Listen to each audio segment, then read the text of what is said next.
quartier d'affaires. Tiens, on va voir le tweet que tu as posté, Aziz.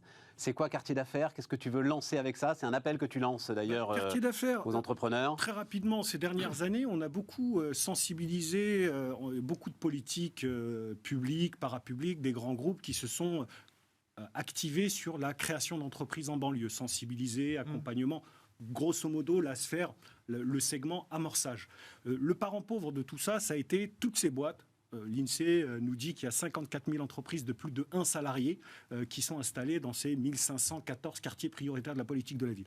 Des entreprises qui ont 1, 5, 10, 50, 100. Il y a 700 ETI implantés. 700 ETI implantés dans ces quartiers politiques de la ville. Et la question, c'est une question qui se pose à la fois pour ces entreprises qui sont dans ces QPV, quartiers prioritaires de la politique de la ville, mais aussi d'une manière générale, c'est la question de la croissance.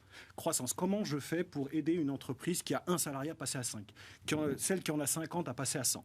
Donc, on est des chefs d'entreprise, on sait, on prend le compte d'exploitation, côté chiffre d'affaires, côté charge. Comment je les aide à avoir un petit peu plus de chiffres?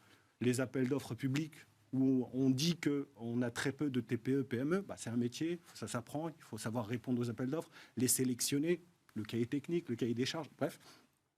Le référencement auprès des grands groupes, je suis une TPE, une PME, j'ai 50 gars, je veux travailler avec BNP, L'Oréal, Air Liquide, compliqué, les process. Quels sont-ils? Et donc l'idée c'est quoi? C'est des chefs d'entreprise qui aient l'expérience de tout ce que tu viens de décrire. Alors, moi et qui aillent donner un coup de main dans ces quartiers prioritaires de la ville. Je dois être la seule association de France qui ne va pas demander d'argent à qui que ce soit, je veux des compétences. Ouais, voilà. Je lance un appel à tous ces grands groupes, le mécénat de compétences. Le mécénat de compétences est un outil extraordinaire. Il y a 60% du salaire plus des charges du salarié qui veut bien faire du mécénat qui est pris en charge en réduction d'impôts. Et ce mécène va accompagner l'entreprise à l'aider à répondre aux appels d'offres, à se faire référencer, des directeurs d'achat, les services achats. Et donc dans ces quartiers prioritaires de la ville. D'abord. Et pourquoi? Parce qu'une entreprise qui se développe, bien sûr. Elle recrute. C'est plus d'égalité des chances dans ces quartiers qui en manquent. Elle va donner un petit peu d'argent à l'association, le club de foot, elle va payer plus de revenus.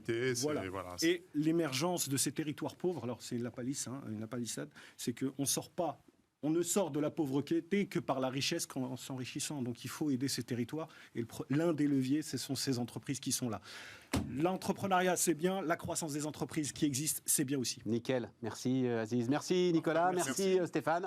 Et demain, Aurélie Planex. Et on se retrouve lundi, évidemment.